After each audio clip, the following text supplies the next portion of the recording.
We've had a little look at how to cast on in several methods. So what I'm going to look at in this video is how else you can add stitches to the needles to increase and shape your work. So let's get on with it. Down a little alley in the heart of Kendal town is a tiny independent yarn shop.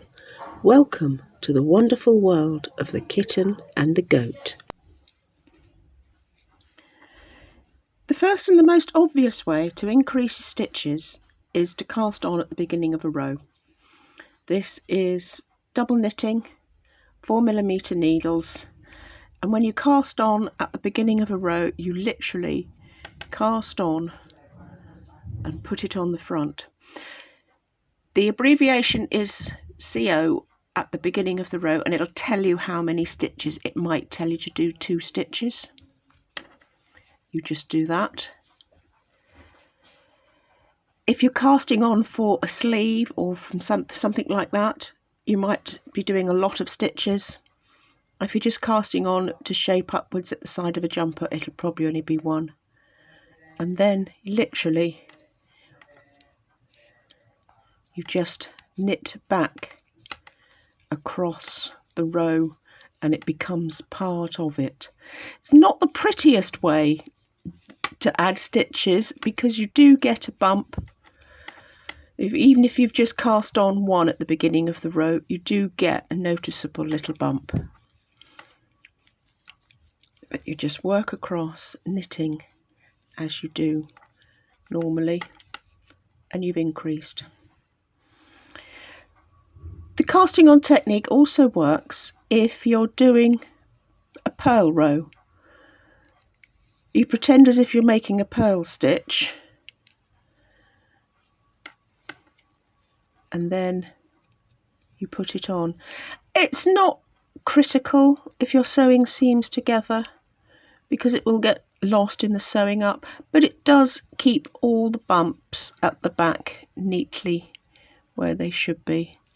And then you just work across the row and finish your purl row.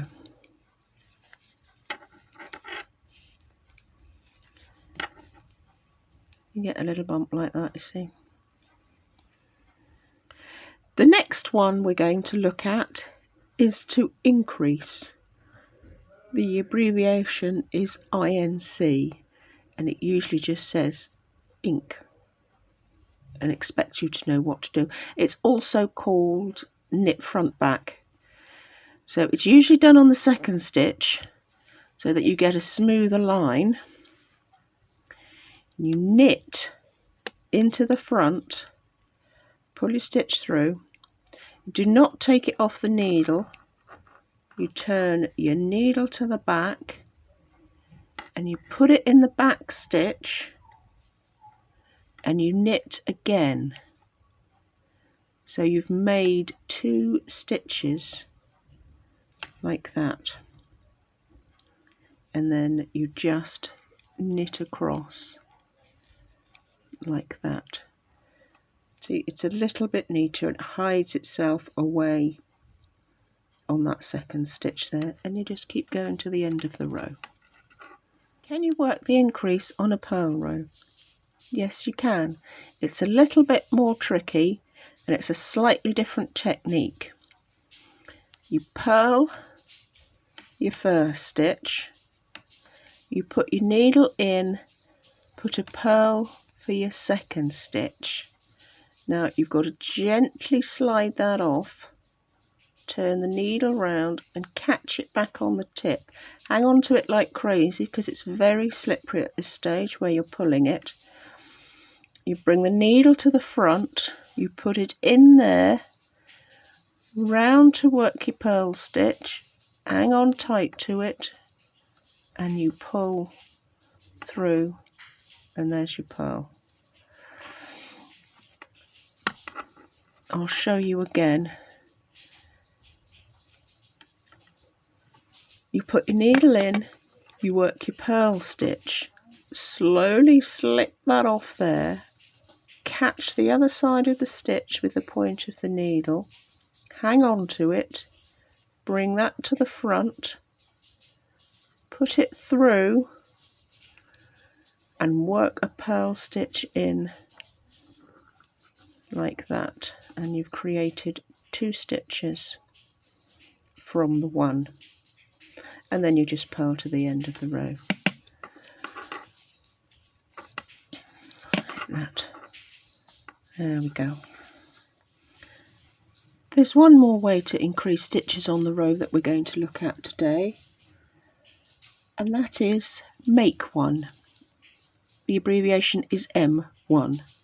It's also known in more modern patterns as one up, which is quite a useful way to remember it. It can be done anywhere along the row. Sometimes it's done several times along the row to increase, to make a puff sleeve or something like that. So we knit one. Now there's a little bar in between the stitches. There's 2 ways to do this. You put your needle in and you knit. You've made a stitch, you've upped one, you've made it up, and then you can just keep going. You can also find the little bar, you can pick it up and you can turn it round on the needle and knit on the other side. You get less of a gap doing it that way. I quite like this with a little gap. There's a dog jumper I do, and it makes a really pretty pattern up the side of the increasing on the back. And then you just keep going across. Pick up wherever you need to. It'll say increase every 4th stitch or something like that. You work 4 and then you increase 1, and then it'll give you the pattern will give you the total of numbers of stitches that you should have at the end of the row, so you can double check you've done it correctly. So can you make one on a purl row? Yes, you can. It's not very common, mostly used for baby clothes where you haven't got very many rows to increase, and exactly the same thing. Work your purl, you look for the little bar and you purl into it.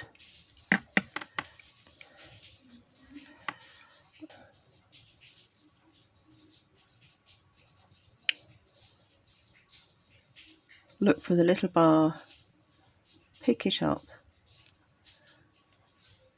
purl into the other side and work to the end of the row.